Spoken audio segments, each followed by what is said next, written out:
muchos de esos asesinatos, crímenes vinculados justamente con el narcotráfico. Ya está con nosotros el ministro de Seguridad de la provincia de Santa Fe, pero antes vamos a ir directamente a la ciudad de Rosario. Allí está Lucila Entín. Lucila. ¿Cómo te va, Julián? Muy buenas noches. Sí, porque estamos trabajando desde temprano en Rosario. ¿Por qué vinimos hasta aquí? Por un triple homicidio que sucedió el domingo a la noche en la zona norte de Rosario. Lo que pasó fue que una pareja de 21 y 23 años, estamos hablando de Christopher Albornoz y su mujer, Florencia Corbalán, iban en una moto con su beba, Chelsea, de tan solo 1 año y medio, y a las 20:30 un auto que pasaba por allí en Génova al 5600 los acribilló. Les tiró varios balazos, de hecho con una ametralladora. Eso primero lo plantearon los vecinos y después se corroboró con la investigación de la Fiscalía. Ella tuvo en total 9 impactos de bala y llegó fallecida ya al hospital. Él tuvo 3 impactos y en el caso de la beba de 1 año y medio, 3 impactos también, y también llegó fallecida al hospital. Él fue el único que no llegó fallecido, pero a las pocas horas, a las 23 horas, también murió producto de esos disparos de arma de fuego. ¿Qué sucedió? Bueno, es un crimen más de los que se vienen hablando, 38 crímenes en total en lo que va del año. Esa es la estadística que se está planteando, y muchos de ellos, podríamos decir la mayoría, según lo que planteaban por parte de la Fiscalía, tienen que ver con el delito de narcotráfico, o hay por detrás algo que tenga que ver con eso. Claro que no se atreven a plantear una cifra puntual de cuántos tienen que ver con eso, pero al menos 30, podríamos decir, de esos 38 tienen que ver, teniendo en cuenta que es esta gran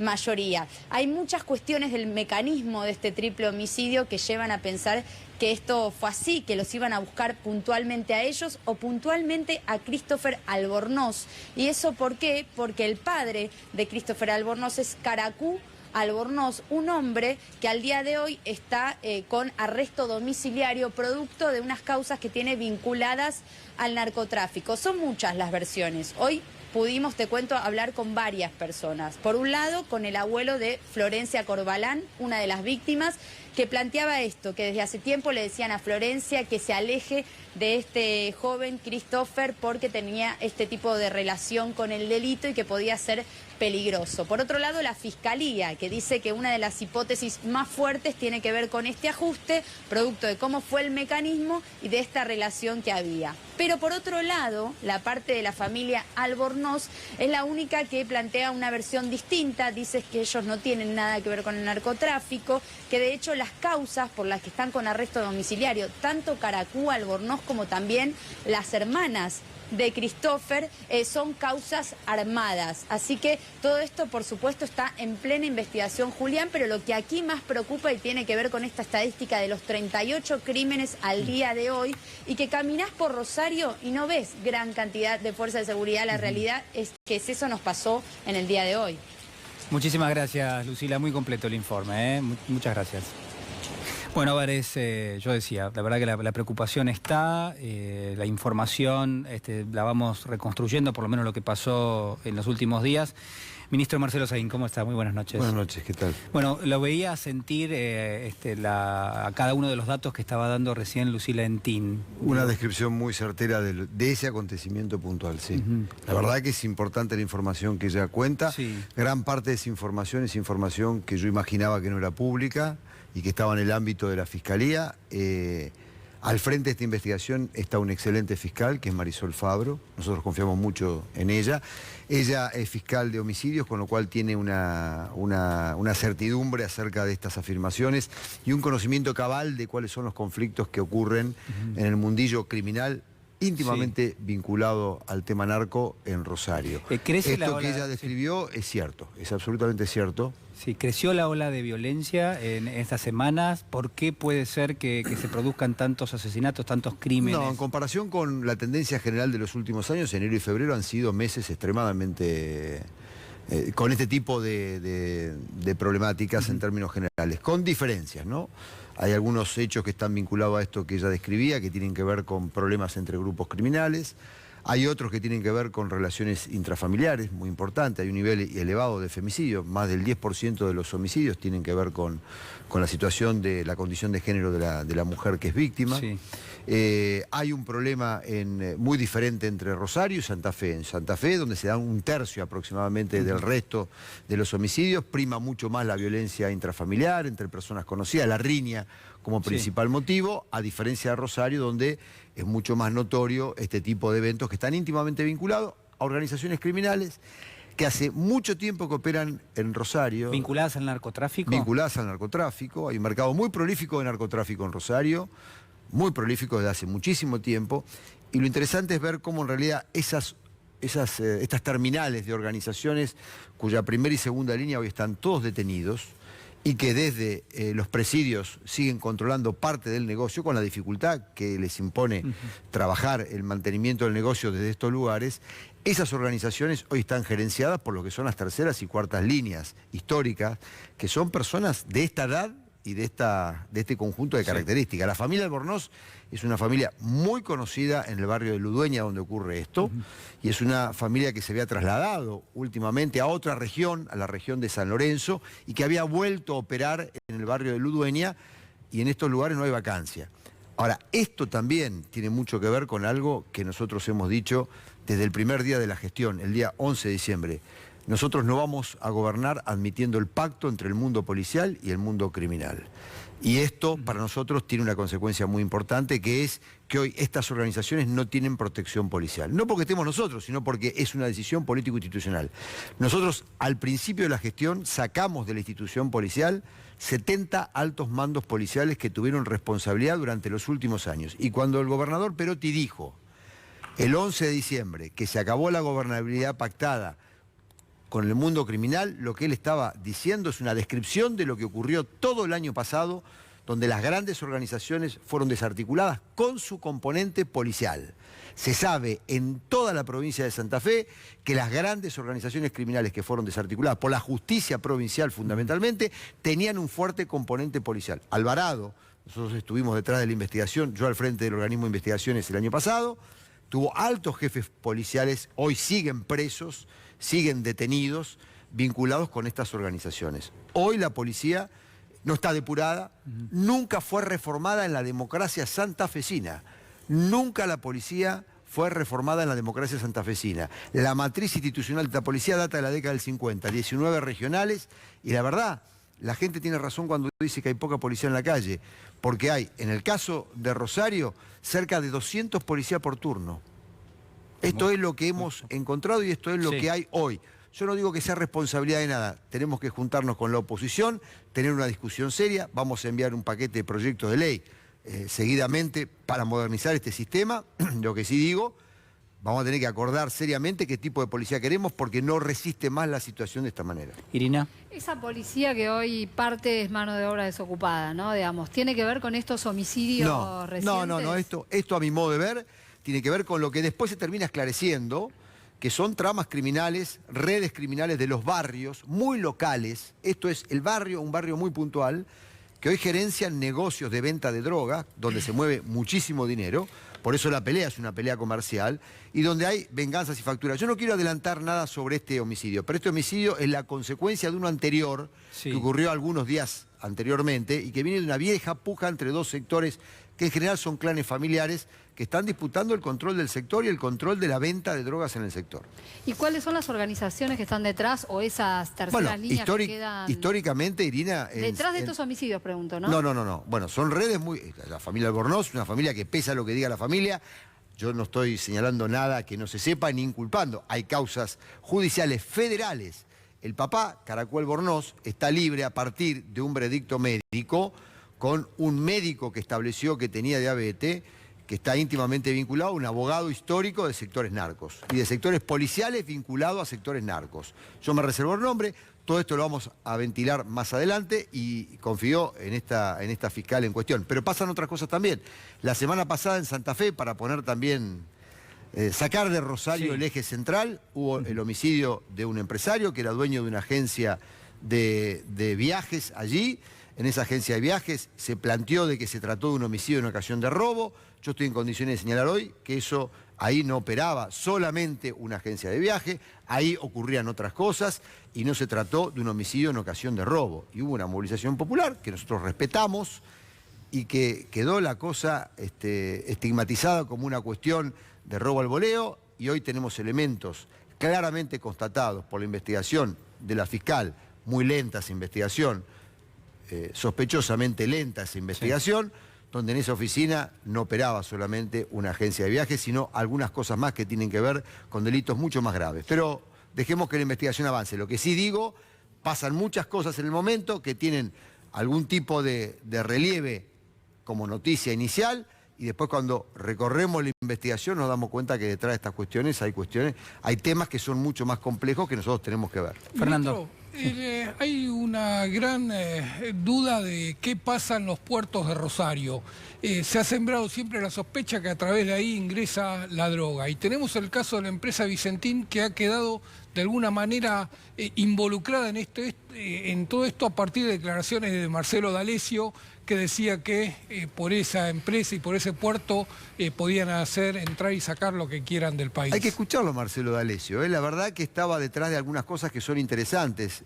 Marcelo D'Alessio, que era un enviado, ya lo sabemos, por la causa de Dolores, de Patricia Bullrich y de ciertos sectores del aparato de seguridad de la AFI, a Rosario estaba siguiendo parte del dinero de Alvarado, que es uno de los grandes grupos criminales a los que hago mención anteriormente. Estaba siguiendo parte de inversiones del grupo Alvarado en grandes countries de alta gama en una zona determinada.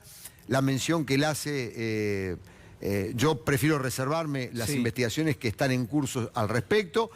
Déjeme decir que en el puerto de San Martín, de San Lorenzo, es un puerto donde sale gran parte de los cereales del país en exportación, en el marco de una actividad legal. También déjeme decir de que la provisión de cocaína en los últimos tiempos de Rosario, las grandes ciudades santafesinas, no viene solamente por el río. Hay evidencias en causas judiciales pasadas que entran por avioneta, entran por lo que es ruta seca a través del transporte en el norte. No es el puerto el lugar y la llave de ingreso exclusivo de este conjunto de mercaderías. Yo no trataría de estigmatizar estos lugares como lugares narcos, porque son lugares de una prolífica actividad económica legal, y la verdad es que todo lo que esté vinculado a actividades criminales de estos lugares es una gran deuda pendiente que nosotros tenemos que hacer, pero la verdad es que eso hay un compromiso muy grande con el presidente Fernández para trabajar todo este tipo de cuestiones que superan lo que es el relieve y la envergadura de la provincia de Santa Fe, y que nosotros estamos armando equipos conjuntos junto con el gobierno nacional para trabajar este tema. Ahora, estos son los costos de haber roto un conjunto de acuerdos y de desarrollar adelante una gestión que inevitablemente iba a tener esto.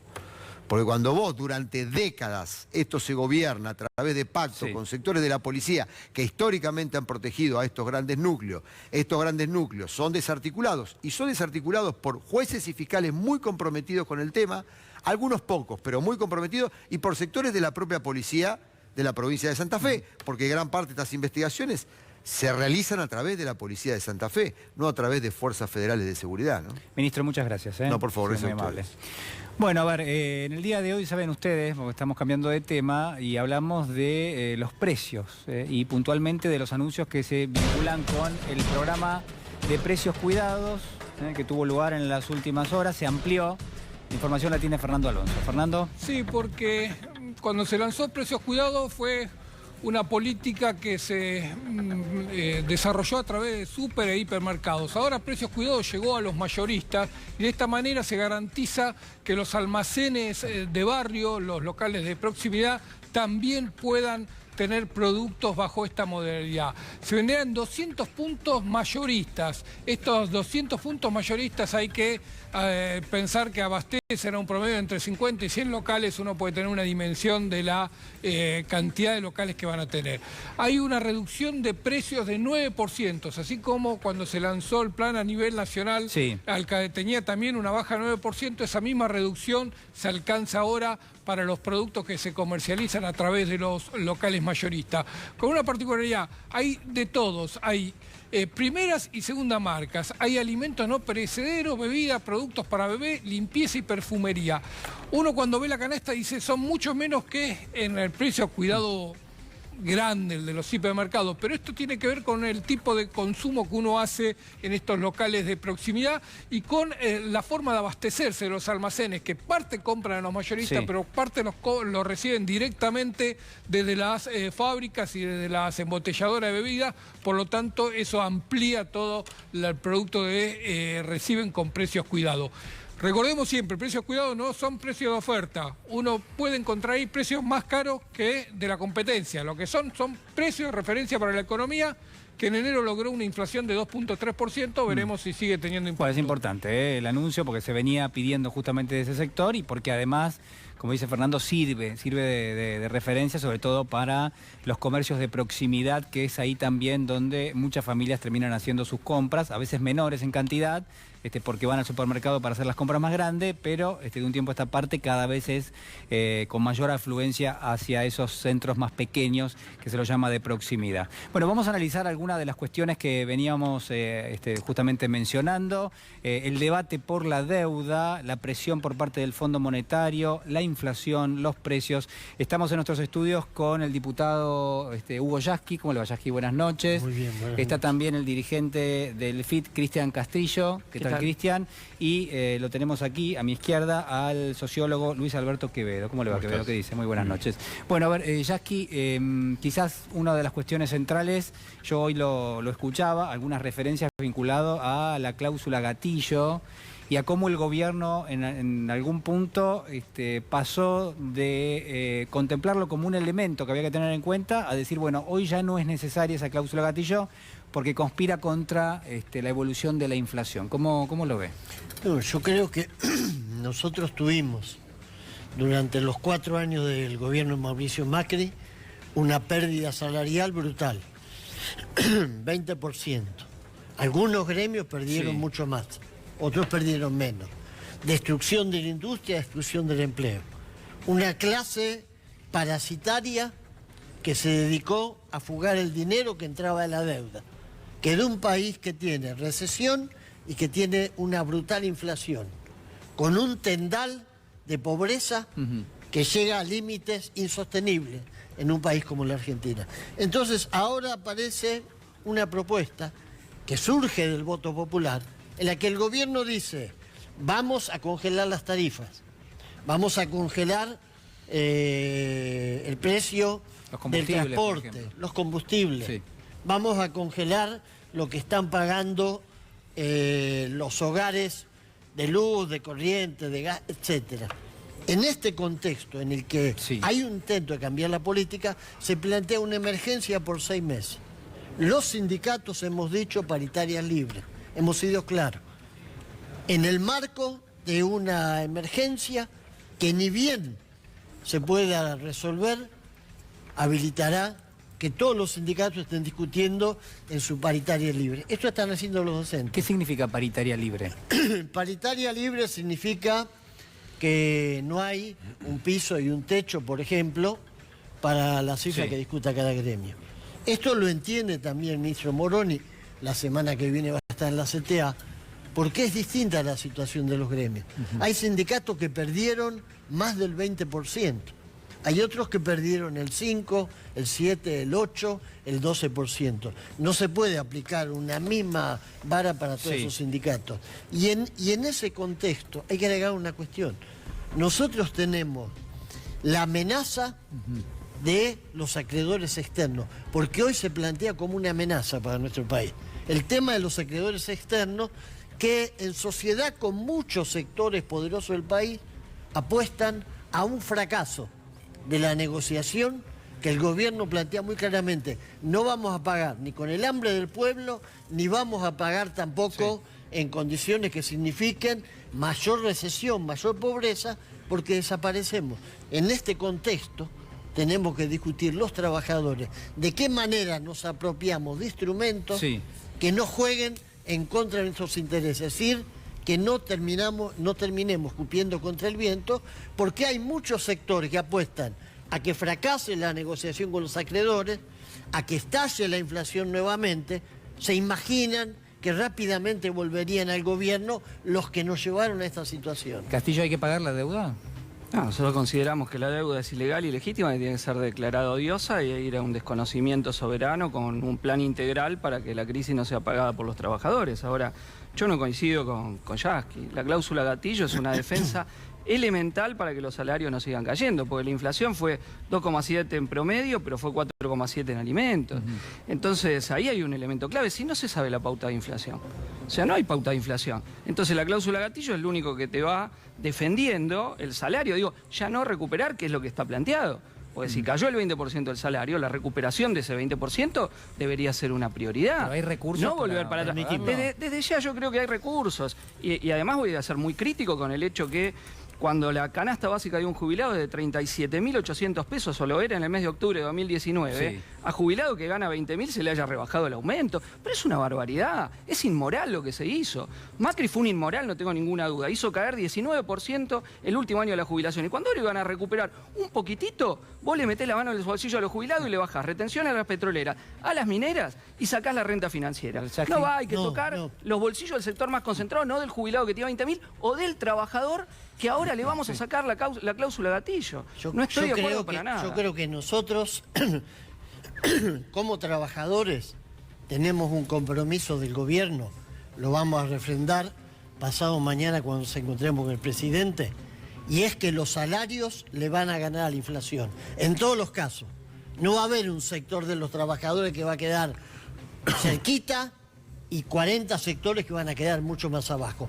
En todos los casos, los trabajadores, en la negociación que hagamos, le vamos a terminar ganando. ¿Ustedes van a pedir eso? No, vamos a pedir eso y a refrendar el compromiso que el gobierno asumió. Segundo, los jubilados que cobran la mínima han recibido un aumento superior al que hubiesen recibido de aplicarse la movilidad de la época de Macri. Sí, pero ¿por qué el pobre es el que tiene que financiar el pobre? Y fueron estos sectores que muchos con su inacción ayudaron a que llegaran al gobierno, los que levantaron la mano para la privatización de la jubilación. Entonces creo que los trabajadores no tenemos que comer vidrio, tenemos que defender a un gobierno popular, defender políticas populares, por supuesto, no aceptar ni un milímetro de retroceso, pero elegir qué instrumento nos conviene en cada momento en el que estamos. Te hago una sola pregunta. Si el aumento va a subir a la inflación, ¿qué problema hay con dar la cláusula gatillo y garantizarle eso a los trabajadores? Que es un reaseguro legal, que además vos hablas con cualquier trabajador de un gremio que conquistó la cláusula gatillo bajo Macri, como los docentes, y le decís, che, te la vamos a sacar. Y no le gusta para nada, ¿eh? El problema no que le gusta hay, para nada, porque si te van a dar más, entonces ¿qué problema hay que se lo garantizas con la cláusula gatillo? El problema es muy sencillo, mirá, lo conocen, yo creo que todos los argentinos, todos los que viven en este país saben que el 1 de marzo, el 2 de marzo, el 3 de marzo, vamos a estar quizás en un país distinto. Quizás con la posibilidad de un futuro en el que en términos muy difíciles podamos salir adelante, quizás con una Argentina arrasada. Este es el problema que existe y es un problema que tiene que ver con el corto plazo. No estamos haciendo una discusión dogmática ni de principio acerca de cláusula gatillo sí o cláusula gatillo no. Cada gremio lo definirá. Lo que sí sabemos es que la realidad que tiene nuestro país es una realidad casi terminal. Quiero preguntarle a los dos, perdón, porque me parece que también hace a este debate y quizás es uno de los temas que seguramente vamos a ver en los diarios en el día de mañana. El gobierno envía un proyecto al Congreso para reformular lo que son los privilegios a la hora de jubilarse para quienes forman parte del Poder Judicial, jueces, fiscales, secretarios. ¿Ustedes están de acuerdo con ese proyecto que se envió? ¿O al mismo tiempo hay que contemplar el elemento de una defensa corporativa que se dio en el día de hoy diciendo es inconstitucional? ¿Cómo lo ven? No, yo estoy absolutamente definido a favor de ir a un sistema jubilatorio que tenga el principio de la solidaridad como principio rector. Y no se puede aceptar que haya situaciones de privilegio como la que plantean los jueces. Hoy escuchaba a un señor juez diciendo de que eso es garantía de la imparcialidad de la justicia. Sería como yo dijera, siendo maestro, que la garantía de una buena educación tiene que ser que nosotros tengamos privilegios sobre el resto de la sociedad. Es absolutamente inadmisible sostener este tipo de régimen, y mucho más cuando en este país hay 42% a la infancia en la pobreza. No hay que ser hipócrita y tampoco hay que disfrazarse de santo para defender los intereses de estos sectores que forman parte del entramado de una clase dominante que empobreció sistemáticamente a la Argentina. Castillo. No, nosotros hemos presentado nuestro proyecto ya hace rato de eliminación de las jubilaciones de privilegio de los jueces. Es más, opinamos que los jueces no tienen que tener los ingresos que tienen ahora, que deberían ser electos por el pueblo irrevocables. Es decir, estamos en contra del papel que tiene la actual casta judicial. Ahora, eso efectivamente son jubilaciones de privilegio. Insisto, lo de 20, 25, 30, 35 no son privilegiados y no es correcto que a ellos se les rebaje lo que se les va a pagar. El diputado Yasky, Cristian Castillo. Sí. No, agregar que entre las cuestiones que vamos a discutir con el presidente y con el ministro de Trabajo es volver a una fórmula de movilidad jubilatoria aprobada por el Congreso para que en el lapso de 3 meses a lo sumo tengamos ya restituida esa movilidad, que va a significar que, bueno, las jubilaciones van a volver a aumentar en forma proporcional, pero creo que con una fórmula que la haga sustentable. Es sustentable. 10 segundos, yo insisto, no es un problema de sustentabilidad, es un problema de que se ajustó en ese sector y está mal hacerlo. Y está mal, y no se puede contraponer, darle más a la mínima con sacarle a los que están un poquito más arriba. E insisto con otro concepto, los salarios no son inflacionarios. Con Macri los salarios cayeron 30% y la inflación se duplicó. Entonces no me vengan con que los salarios son inflacionarios y por eso hay que tocar la cláusula de gatillo. No creo que deba tocarse. Muchas gracias. Gracias. Muy amable. Gracias, Cristian Castillo, también. Nosotros hacemos una pequeña pausa y ya regresamos.